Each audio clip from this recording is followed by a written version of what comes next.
अस्सलाम वालेकुम नाजरीन, मैं हूं नाज सहतो और आप देख रहे हैं मेरा यूट्यूब चैनल नैरेट विथ नाज सहतो। नाज़रीन, कौमी असम्बली में प्राइवेट मेंबर ने करारदाद पेश कर ली जो कलअदम तहरीक लब्बैक पाकिस्तान का मुतालबा था उस पे। लेकिन क्या ये मामला ख़त्म हो गया अब, और क्या इस किस्म का मामला दोबारा नहीं होना है? पाकिस्तान का क्या कल्चर किस तरफ जा रहा है? क्योंकि अब ये रस्म हो गई है कि साल में एक दो मरतबा तो इस किस्म के जत्थे आके रोडों पे बैठ जाते हैं और रियासत उनके आगे सरेंडर करती है। और सवालात ये भी हैं कि इमरान खान ने जो फ़ैसला किया था कि TLP को कल अदम करार देंगे, उसके सिलसिले में जो प्रोस्क्राइब तो उसका को कर दिया गया था, लेकिन डिसोल्यूशन के लिए डिक्लेरेशन फेडरल गवर्नमेंट ने समरी आई थी इंटीरियर मिनिस्ट्री से, वो फेडरल गवर्नमेंट ने अप्रूव करके सुप्रीम कोर्ट में ले जानी है। उस सिलसिले में क्या फ़ैसला हुआ है? और बहुत सारे इम्पॉर्टेंट अहम सवालात अभी मौजूद हैं कि ये कल अदम करार देने वाला जो मामला है उस पे भी कैबिनेट में बहुत बड़ा इख्तलाफ मौजूद है।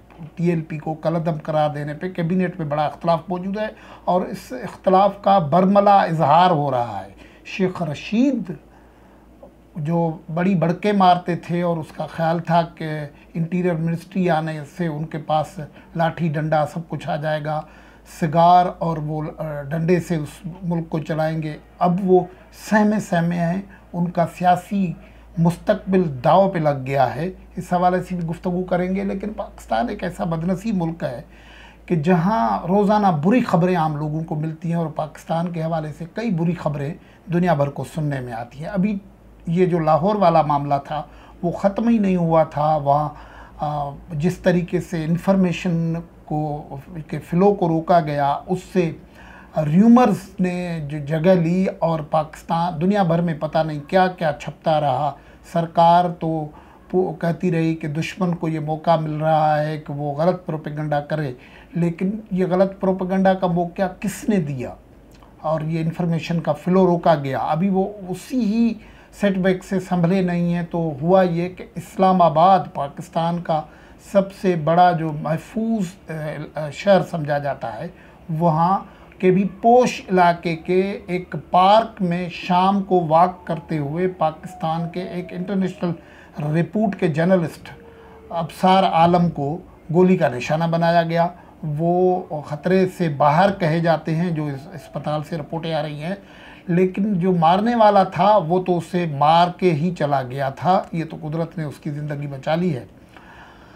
गुफ्तगू इन मौज़ूआत पे होगी, लेकिन गुफ्तगू आगे बढ़ाएं तो इससे पहले आपने अगर ये यूट्यूब चैनल सब्सक्राइब नहीं किया है तो उसको सब्सक्राइब कर लें। वीलॉग्स देखें, आपको पसंद आते हैं तो लाइक करें, कमेंट करें, शेयर भी करें, दोस्तों को दिखाएं, दोस्तों के साथ शेयर करें। उनका ओपिनियन भी चाहिए, आपका ओपिनियन भी चाहिए कि इस प्रोग्राम को कैसे आगे हम बढ़ा सकते हैं।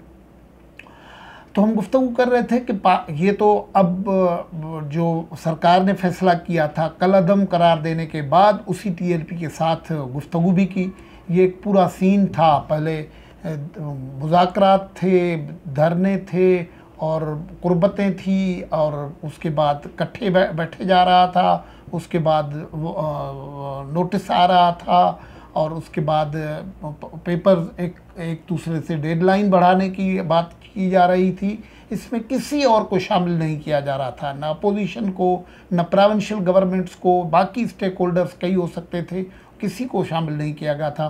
फिर उसमें एक्शन आ गया, फिर एक थ्रिलर की तरह, और फिर गोलेबारी होना लग गई, और ये जो टीयर गैस है उसके टैंकर्स इकट्ठे हो गए, फिर पेट्रोल बम चलने शुरू हो गए, फिर पुलिस वालों पे हमला हो गया, फिर कई लोगों की ज़िंदगियां तल्फ़ हो गई, और फिर एक सरकारी इदारों के लोग निशाना बने। जो मुजाहिरीन थे, एहतजाज करने वाले, वो भी ज़िंदगी से हाथ धो बैठे।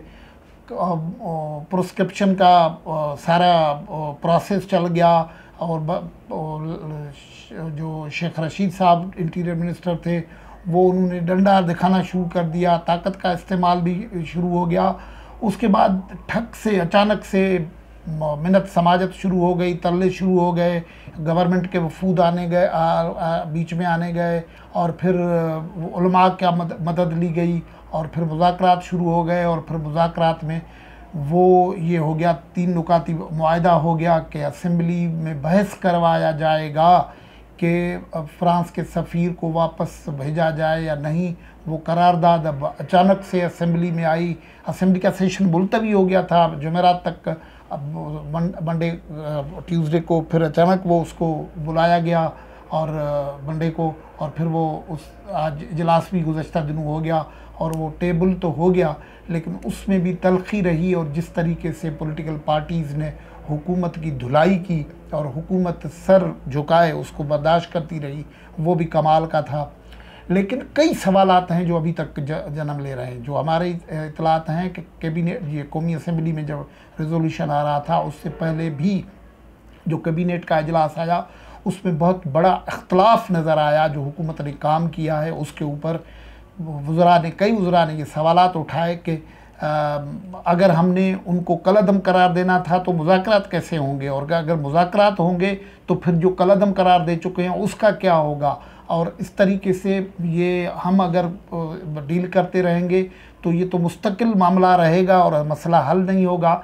लेकिन बिलाखिर इमरान खान साहब के अपने हर एक पॉलिटिकल पार्टी के वोट बैंक का मसला होता है, तो उसमें उन्होंने ये फ़ैसला किया कि असेंबली में करारदाद लाई जाए। जो करारदाद थी वो सीधी थी कि बहस किया जाए कि फ्रांस के सफ़ीर को निकाली दी जाए या नहीं दी जाए।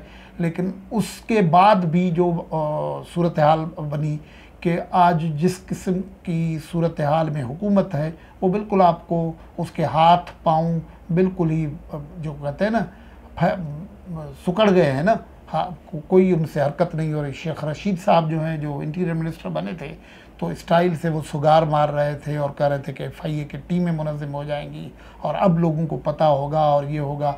लेकिन ये सारा जो सीन हुआ है उसने शेख रशीद के गुब्बारे से हवा निकाल दी है। और पॉलिटिकली ये कहा जा रहा है कि उनके लिए, क्योंकि ये इसी कार्ड पे खेलते रहे हैं और उन्हीं लोगों को भड़काते रहते थे, इस किस्म के लोगों को मुख्तलिफ़ वक्तों में पॉलिटिकल अपोनेंट्स के ख़िलाफ़ शेख रशीद एक लीड रोल अदा कर रहा होता था मुख्तलिफ़ लोगों को। ख़ुद TLP के हवाले से भी उनको इनकरेज करते रहे हैं। गुज़श्ता मरतबा जब वो नवाज़ शरीफ के दौर में उनके ख़िलाफ़ आए थे, तो फिर आज उनको उनके ख़िलाफ़ ऑपरेशन कर गया। कई लोग कहते हैं कि उनका पॉलिटिकल कैरियर अब बंद होने जा रहा है, और ये झटका भी अभी कहने वाले कहते हैं, जो बाखबर ज़रा है वो कहते हैं कि इंटीरियर मिनिस्ट्री ने ये जिस तरीके से मामले को हैंडल किया है उस पर कई हल्के नाराज़ हैं, और वो शेख रशीद साहब की ये मिनिस्ट्री तो चली ही जाएगी ये कह रहे हैं। लेकिन अभी तक तो वो मौजूद हैं, ये अलग ख़बर है। फिर मामला ये है कि कैबिनेट में जो मामलात हैं उसमें इख्तलाफ है। मिसाल के तौर पर नूरुल हक कादरी साहब जो मजहबी मामलात के उमूर हैं, वो कहते हैं कि कल अदम करार देने का जो मामला है वो अभी उस पर कोई फ़ैसला नहीं है, लेकिन ऐसे जैसे हालात होंगे तो हम आहिस्ता आहिस्ता उसको फेस करेंगे, उसके मुताबिक अकॉर्डिंगली मूव करेंगे। वो तो हुआ नहीं, वो अलग पोजीशन है। अली मोहम्मद ख़ान जो पार्लिमानी मिनिस्टर हैं, जो ज़्यादा रिलीजियो कलर रखने की बात करते हैं, वो बिल्कुल ही कहते हैं कि TLP से कोई बंदिश नहीं होगी, बहाल हो जाएंगे और ये सब कुछ नहीं होगा। अगर ये सब कुछ तो फिर सोसाइटी में, और मेरा ख़्याल है जिस किस्म की असेंबली है उसमें भी ये सवालात उठेंगे कि अच्छा, लॉ इन्फोर्सर्स को कत्ल करने वालों से अगर हिसाब नहीं होगा तो फिर आइंदा के लिए कौन स्टेट की तरफ से, रियासत की तरफ से ड्यूटी देगा, ये सवालात भी होंगे। तो ये एक मामला है ये। और फिर जो हम बात कर रहे थे कि अब सारा आलम को जिस तरीके से आज वो भी इसी ही वायलेंट जो नैरेटिव है, मसाइल को वायलेंस के वसीले हल करने का जो कल्चर बन रहा है, गोली और गाली का जो कल्चर बन रहा है, उसी की गूंज में ही अब सारा आलम को गोली का निशाना बनाया गया। वो F11 में शाम के वक्त वॉक कर रहे थे, उसको मास्क लगे हुए 27-28 साल बच्चे ने, जो FIR में उन्होंने लिखवाया, किसी नौजवान ने गोली मारी है, वो राइट साइड पे लगी है, वो जिगर से छू के गई है। उनकी ज़िंदगी अब कहते हैं ख़तरे से बाहर है, लेकिन जिसने फायर किया था वो तो उसको मार के गया था। और ये इस्लामाबाद जैसे शहर में अब सार आलम जैसे हाई प्रोफाइल जर्नलिस्ट को